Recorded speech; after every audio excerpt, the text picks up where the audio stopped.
Coming up today, we discuss cricket in Europe, the USA and Nepal, plus we wrap news around the world. But first, a shout out to those who support us on Patreon. From as little as $2 US a month as a patron, you can access bonus content at Emerging Cricket and have a say on our show's direction. A shout out to our latest patrons, Cobus, Olivier and Josh Merriman. Thank you so much for joining the EC movement. To sign up, log on to Patreon, that's patreon.com/Emerging Cricket. Another cracking show this week. Let's get right into it.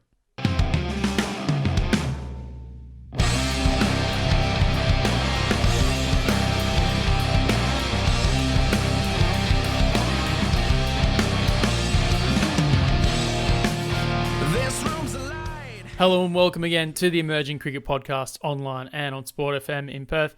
I'm Daniel Beswick, and with me at the Emerging Cricket table, I'm joined by the rest of the pod crew. First to Tim Cutler. Tim, how are you? Oh, I didn't quite expect that. I thought you were going to ask your favourite how he was going, you know.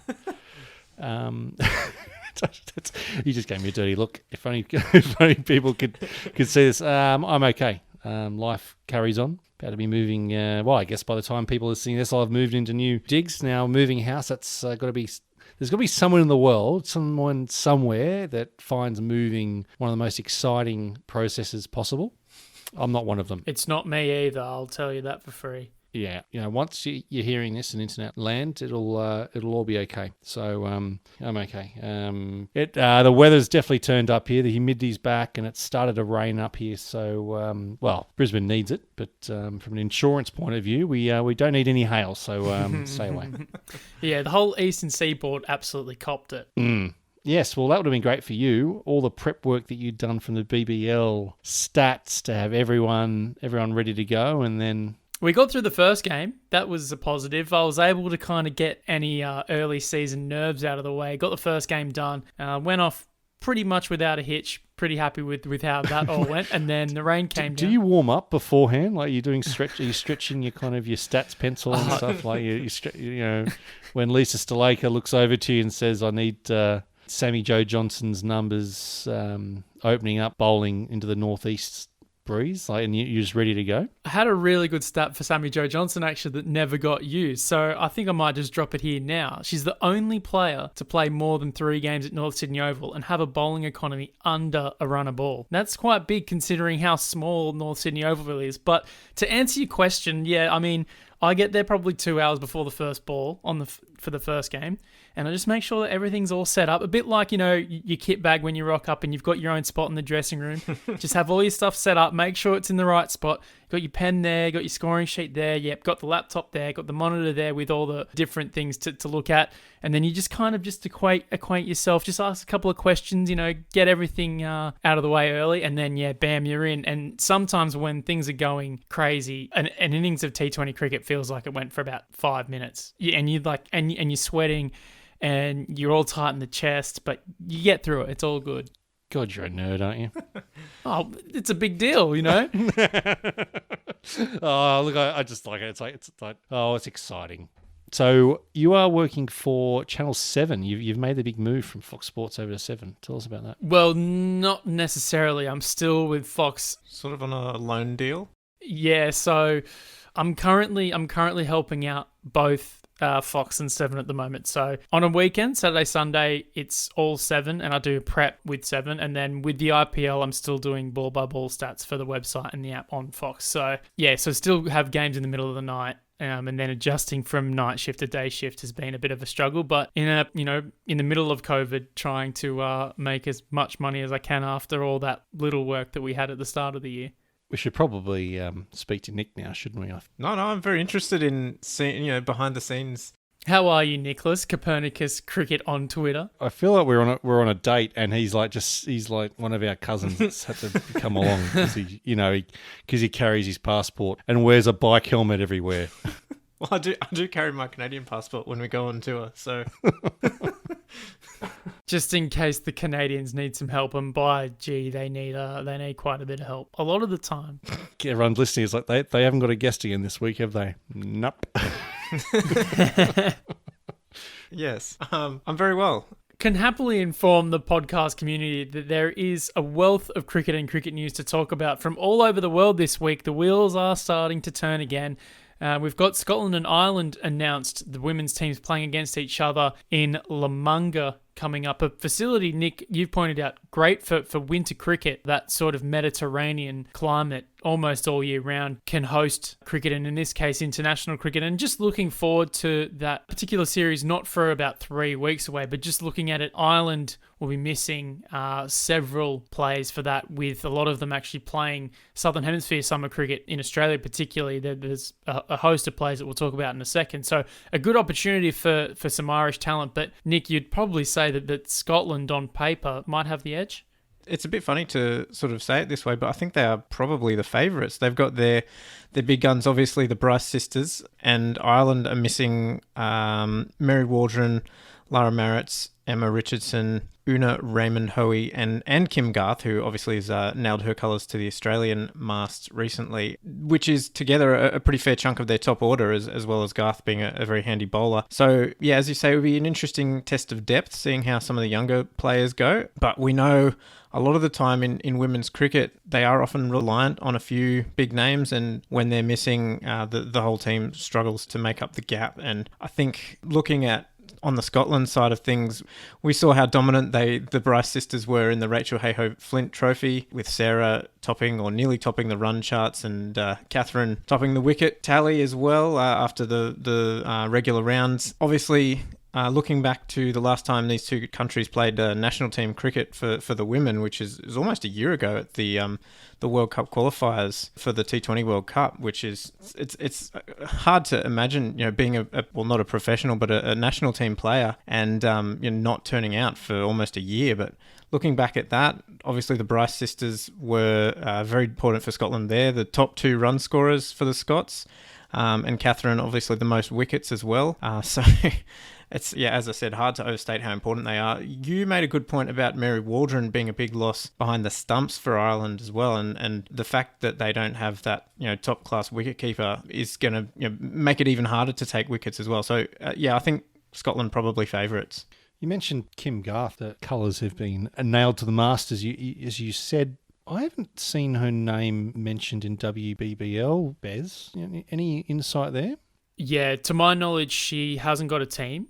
She was at the Scorchers last year, and I looked up and down the squad lists for this year's tournament and was waiting to find her name and just never did. I'm not 100% sure if she's actually stuck in Ireland, but Nick, you seem to think that she lives in Australia basically full time now. So that's really interesting, and if anyone is privy to information, feel free to let us know. But I also know that she's not one of the replacement players that are in the WBBL hub either. So it looks as if, this tournament is one that she's missed the bus for. But looking at Mary Waldron, and Nick, you made the point there, she's also climbing the umpiring ranks in Australia as well. She's not just playing, but she's officiating as well. So there are a lot of Irish players that come out here, both on the men's and women's side of things. They have done over the years. There's a few clubs that have, a sort of a deal with Irish players playing here, which makes it difficult now with the advent of a little bit more women's international cricket, and with Ireland being full members. It's something that Ireland probably have to manage a little bit more and a little bit better in the future. But thinking of Scotland, and we will talk about the Bryce sisters because they've been so great in domestic cricket, the Rachel Hayhoe Flint Trophy, and also for Scotland. But there's a couple of young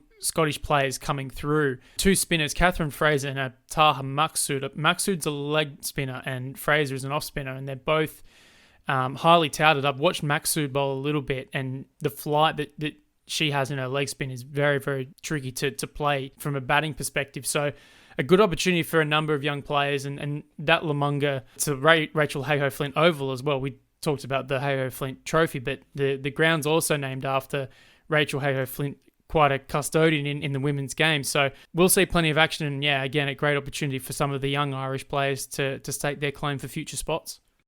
And that series played out between November 20 and November 29. No news yet in regards to streams, but we'll keep our ear to the floor here.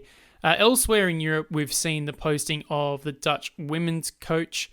The applications for that close on Friday the 13th of November. I'm not sure if any of you guys are particularly superstitious. Understanding of associate member cricket environment is one of the requirements, as well as a ECB Level 3 coaching qualification or equivalent. I really wish that a lot of other associate countries put the understanding of associate and member cricket environment in all their job postings, because it is quite a different kettle of fish. We might be able to get into that in a moment. But to discuss the Dutch setup, we know what Cambo's done at the Netherlands, and they seem to be in a really good spot on the men's side. But to look at the women's equivalent for the Netherlands, they're lagging a little bit behind in the women's associate game. They've got a number of fantastic players. We all know about Stella Cullis, and Babette de Leder is another young player coming through there. But Nick, we have talked to people involved in Dutch cricket, and I think they've lamented that Dutch women's cricket hasn't quite come along as far as the men's side of things. I don't know if you've got anyone in mind for this particular role, but what do you think they need to do to get the Netherlands to the next level? Because you look at, say, Scotland and Ireland, it's a pretty tough group and a pretty tough region now for them to crack in terms of World Cup qualifying and things like that. Yeah, I think they're probably going to struggle to make it out of regional qualifiers with the playing group they've got. So I think one of the big things that any coach would need to do is increase competition for spots in that national team. It's a good sign that the prospective coach is also going to be taking on responsibility for the under-19s and the Lionesses, which is the sort of women and girls young talent identification program that they have, and. Looking at Rod Lyle's article on this news, he makes the point that back in the 80s, the Netherlands had, I think it was about 20 or 25 women's clubs playing club cricket regularly, and now it's down to 8. So that decline is huge, and just having such a small playing base is always going to put you on the back foot when you look at somewhere like Scotland, who's been putting so much effort into the women's development, and Ireland, obviously they're struggling a bit at the moment, but they're full members and they do have the resources to push that development. So I think the first priority really needs to be expanding that player pool, and whether that's by encouraging the clubs to have more women players, or to look at maybe recruiting players from other sports, which has worked for a number of other associate women's teams. Whatever it is, they just need to get more athletes playing cricket for the Netherlands. It's funny, Nick, that you bring that up, that last point in terms of general athletes, particularly even from other sports potentially. We've spoken to people involved in North American cricket, or cover a lot of North American cricket, and Peter Delapen has made the point numerous times that if they were to convert a number of athletes from other sports in the USA, like an Erica Rendler, who's done just that, their team would be much better for it. And we are starting to see a number of young American women's cricketers coming through in their sort of mid to late teens, but outside of that, there's not a whole lot of depth. So from a women's side of things, in a lot of these countries, it has been quite difficult. And I think the requirement, and we alluded to it before, having that understanding of the associate cricket environment, it's just a completely new train of thought to say. You look at the country that we're in right now in Australia, and looking at how cricket is now developed on the women's side of things, you have to basically start playing from ages 8 and up just to get a look in now. There aren't too many players anymore that are starting late and finishing in elite teams, but it looks as if, a number of these associate teams are a bit behind. But I mean, the inspiration that everyone can take on is Thailand and the project that they ran there. And I know, Tim, you've seen them as much as we have, and they've had such a successful 2020 when a lot of other people, haven't had any cricket at all in 2020. So there are projects that have worked. It's just a case of getting everyone together and finding the right people.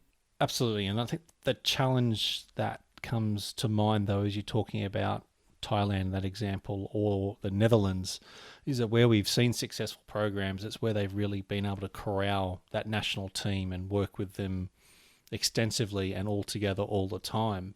But as we know from talking to Cambo and Rod's experience, and Bertus when he's been on the show, is how club aligned cricket in the Netherlands is, and how are they going to grow women's cricket? Because if they're going to grow it in the clubs, there are a lot of clubs with not many teams between them, and a lot of historic clubs that haven't necessarily had a connection with women's cricket. So where are they going to be playing? Are they going to be playing in leagues, or are they going to come together, or is it going to be a real top-down project? And I think that'll be the challenge for the new coach coming in, as to what approach they take, because you've got now, I wouldn't say it's a symbiotic situation with the clubs and the and the national team programs by any stretch. There's still that clash there in the Netherlands, maybe more than in any other cricketing nation, full members included, where the clubs don't necessarily take precedence, but are prepared to be wanting their players to be playing for the clubs rather than country. But I guess that the opportunity here for Dutch women's cricket is to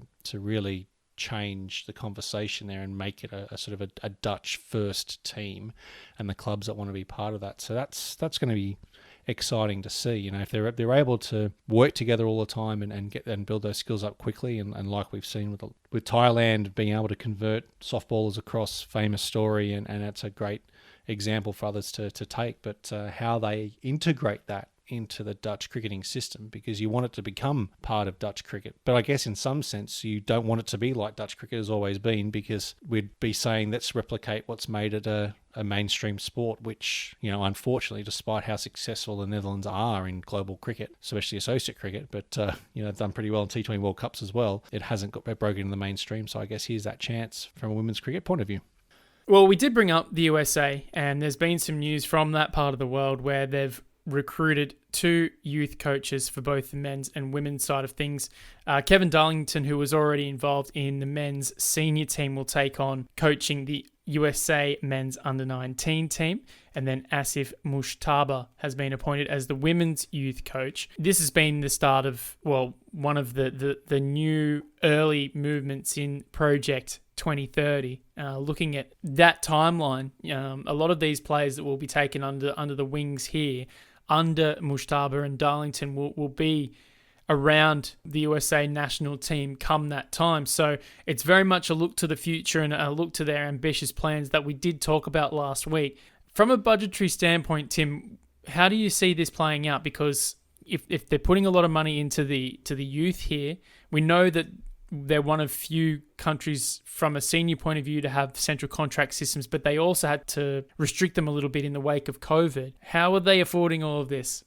Well, there's money coming from ACE, as we know, and that money has been earmarked for elite player development. Hoping it's trickled down as far as youth teams, as we're seeing here, because looking at the accounts that came out last week, USA Cricket only spent $14,000 in an entire year on development.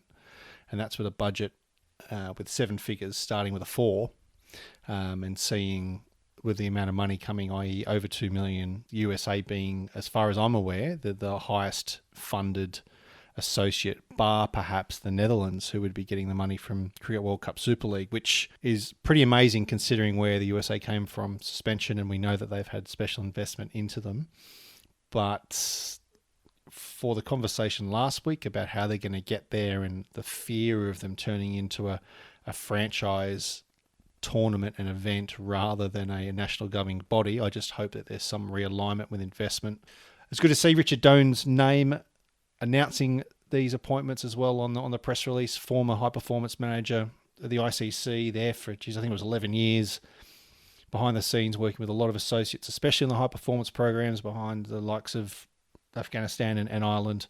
But look, I know from a Hong Kong point of view, he was basically, I almost just saw him as part of the team. So, with the experience he's got around the world, working with all the high-performing associates for the last decade, you like to think that he'll be able to translate that into a program that'll work in the USA and also trickle down and hopefully be drawing the best talent from around the country. But, yeah, like we said, look, they've got to be spending the money to get those structures tied together.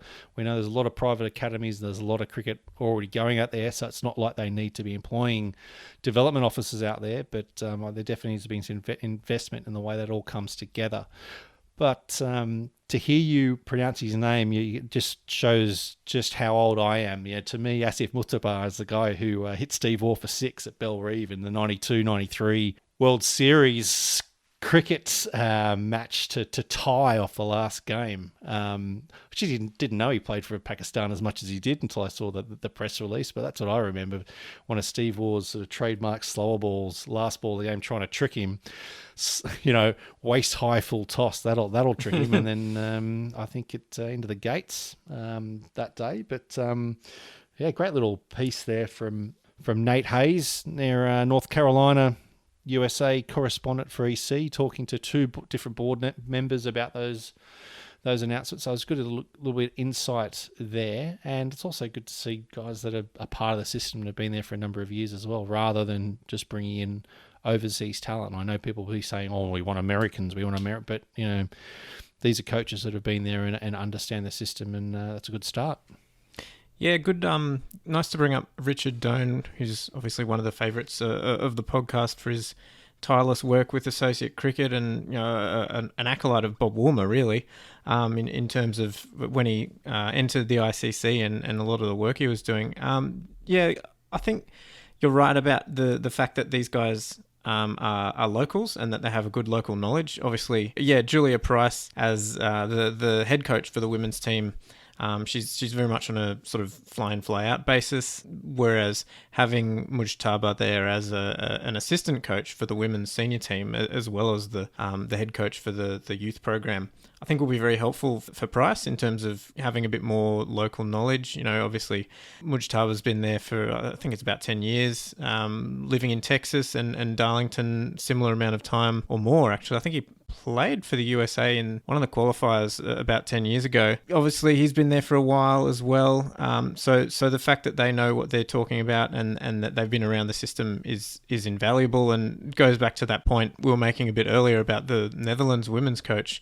Understanding of associate member cricket environment is so important, and it is tempting, I guess, to get a big name in to coach, and oh look, we've got this person who played 100 games for Pakistan, and isn't that great? But the fact that Mujtaba, he's a local. He's involved in the local cricket scene, and it's the Nadia Grooney quote that Nate had, where she's been working with him for a decade in cricket in America, and that's way more important, I think, than having a big name or someone who played Test cricket. Or that's even goes back to our conversation with Jonty Rhodes when he was talking about how he can come in as a famous cricketer from a full member nation and fire people up with his fame, basically. But if you don't have that local backup, it doesn't necessarily amount to much. So yeah, I think this is a good appointment, and seeing the $14,000 spent on development in last year, that's basically, it's just not good enough. And especially on the women's side of things, where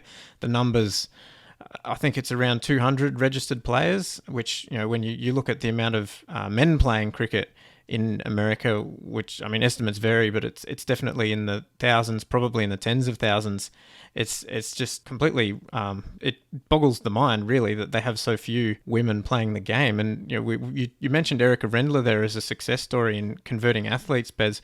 Sort of makes me think, just back to the Netherlands situation. Hockey was Erica Rendler's sport, and hockey is obviously very big in the Netherlands, and the Netherlands women's team's one of the more dominant sporting dynasties in the world, really. So perhaps they could look there for some talent.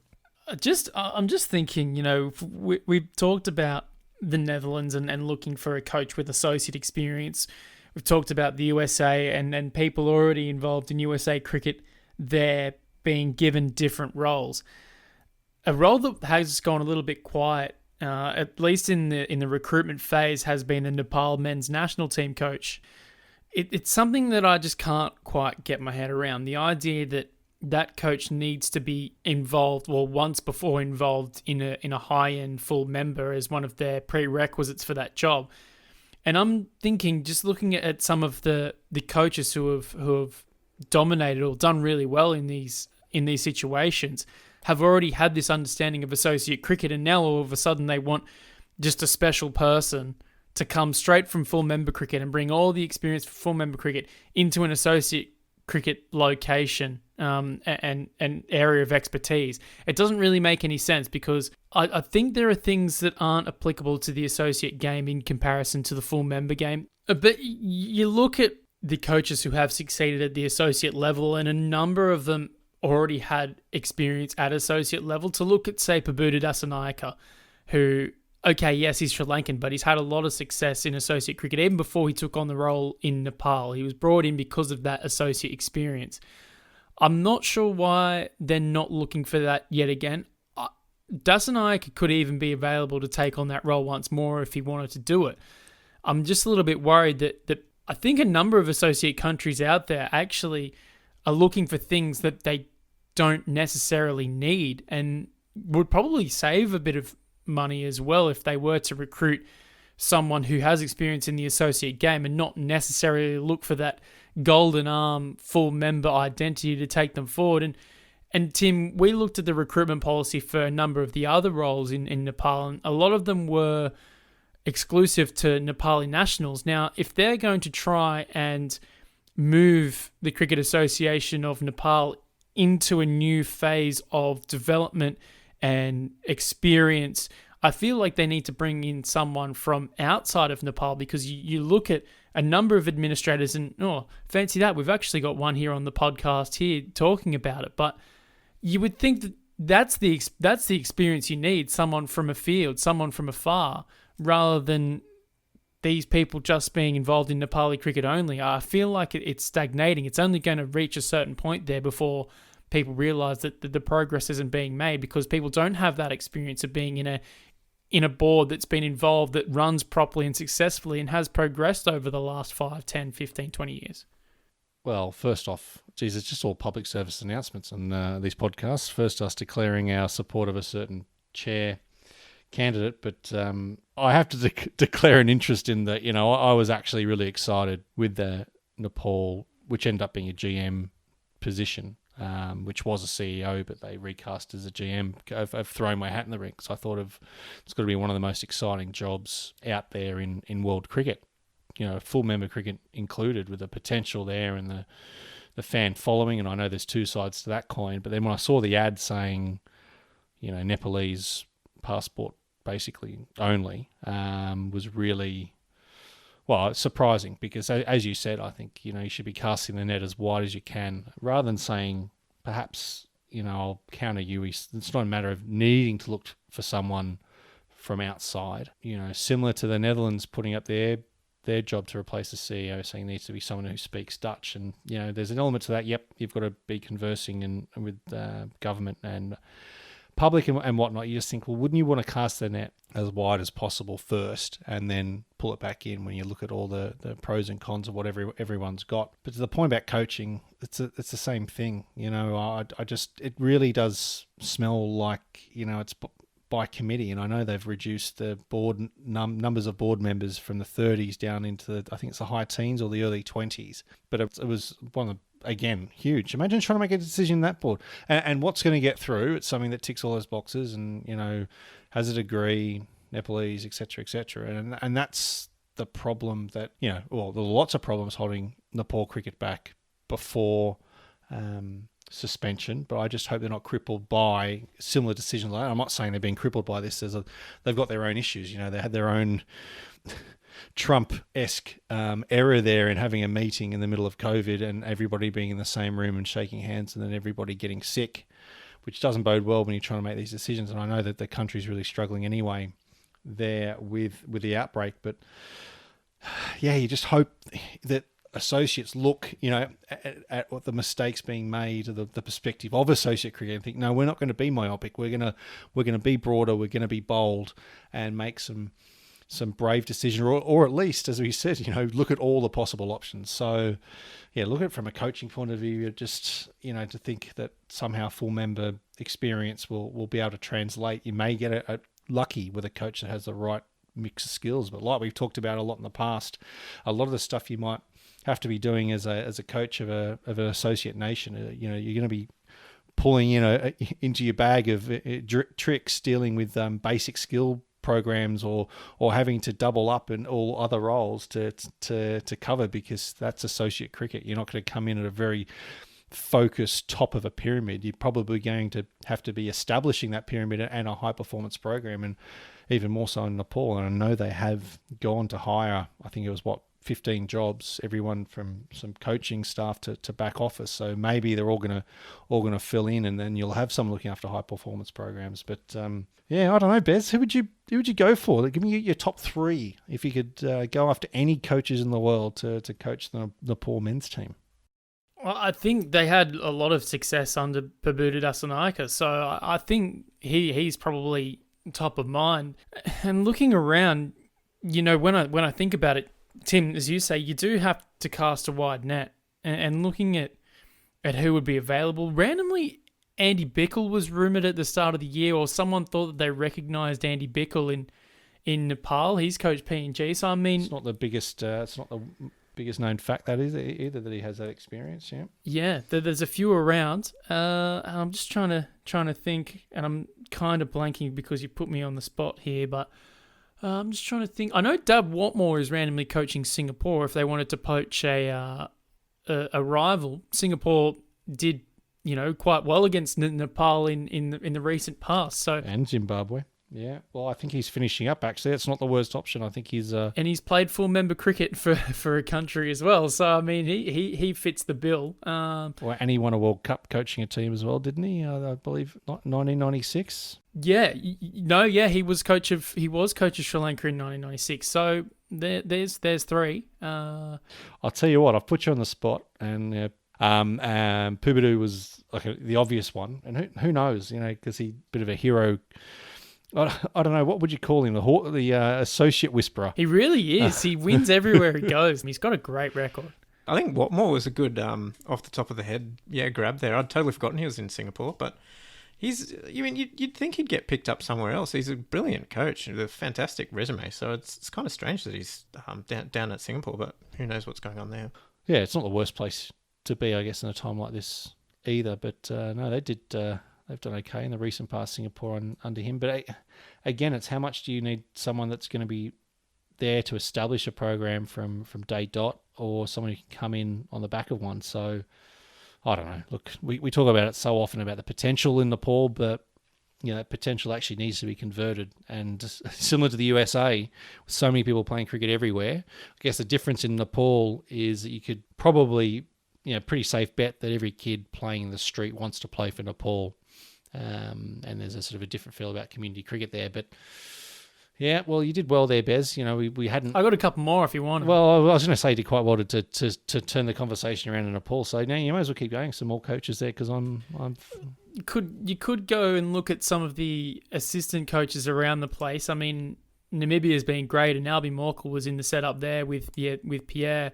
H.T. Ackerman, you don't know what he's doing at the moment, in the throes of COVID. I think I was... Is he still Afghanistan, or does he... Yeah, I did... He was batting coach. I haven't seen anything that would say he wasn't. But another Afghan coach that there has been, Andy Moles as well. I think, is he back involved in Afghanistan again? No, I think after he had his leg... an amazing story there about going through having his leg amputated. I think they may have let him go. I think they... For whatever reason, it didn't work out. Not because of, I hope, but after he had the operation, and whether it was because it was anything to do with, because I think he was actually living in Afghanistan. So, and he's coached he's coached Hong Kong. He's coached a few different places as well in the past. He's coached Afghanistan before. He was there during the 2015 World Cup qualifiers and World Cup. So, no, good one. I think you've. The rabbit hat, you should be on an associate cricket podcast. Yes, I reckon. There's some, I think the likes of a Steve Tickolo or something like that, with the experience they have, or whether, He recently moved to Tanzania from Uganda. So, yeah, I mean, they got a really good pick up there. I think the experience that he brings, he's got that giant killer achievement in his resume as well. So there are a number of guys out there. It's just a case of finding them, and it's a case of timing as well. When guys are available, what their situation is now in 2020, what other ventures are they doing? Because there's a chance too that you could do a lot of this stuff remotely, and then when it comes to training a little bit more on a full-time basis, like Nepal can do a little bit more now with ODI status and central contracts. It is a little bit different, but if they were to tour, you could just do what a number of coaches have done and do a lot of stuff remotely, because a lot of the coaching at that level isn't necessarily technical. It's more to do with the idea of game management and having a mind for the game rather than a lot of the technical aspects. I think, at least on the high end of the full of the associate member game. Oh, yeah, and there's also a huge admin strain as well, because you're not necessarily dealing with cricketers that have come through professional systems and are used to what's expected. And now worse than ever, but even prior to the coronavirus, when you've got associate team members potentially all around the world or disparate places, keeping them all up to standard with training. We heard Anchi talk about that in Hong Kong and the problems that they saw about drop-off in training standards. And this was, again, pre-COVID. So, it just goes again, you need someone who's a motivator of players as well, that has them at the right level. And especially with a lot of associate nations, with the cultural melting pot that a lot of these teams are, of making sure that you're tuning your approach. What worked for country A may not work for country B, even though the population may look similar from country to country. The cricketing community may be completely different as well. So all these different considerations. So, which again say that just because you coach at a full member doesn't mean you're necessarily fit. However, you may have experience in a full member nation that actually reflects the cricketing community as well. So that's something to bear in mind as well. Yeah, just on that point, and sort of thinking about Pabudu, who we've sung the praises of already, but when he was coaching America, the number one thing that he talked about was man management, more so than necessarily tactics or technical stuff. Just gelling together that team, as you said, of disparate backgrounds and coming from a bunch of different perspectives on cricket and molding them into a coherent unit. And we saw after he left that when they dropped out of the sub-regionals, Peter Della Penna had some things to say about their lack of cohesiveness as a team, and I think it really showed that they didn't have that that gelling effect that Pabudu so clearly was able to instill. So I think that's another important aspect, especially at associate level, where you're often trying to squeeze the best out of a sometimes limited set of talent.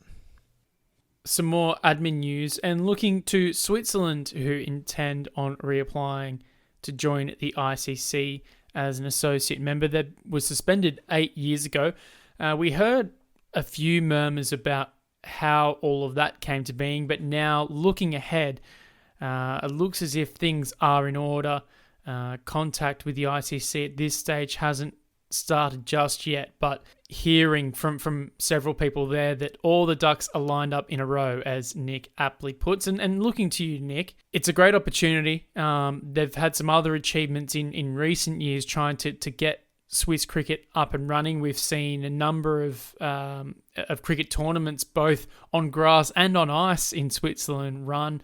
The European Cricket Series has run there. It looks a picturesque place to play the game. Hopefully, we'll have them added into the associate member brotherhood very soon.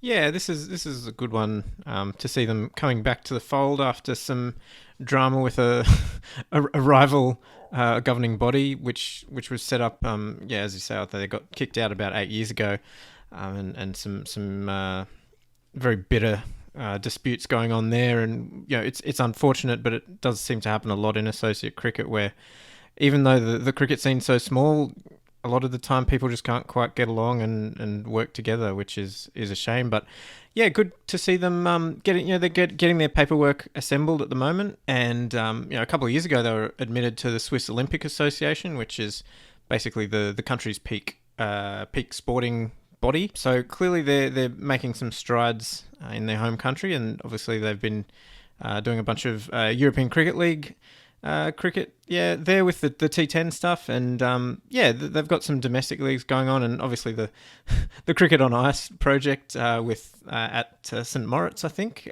which is quite fun.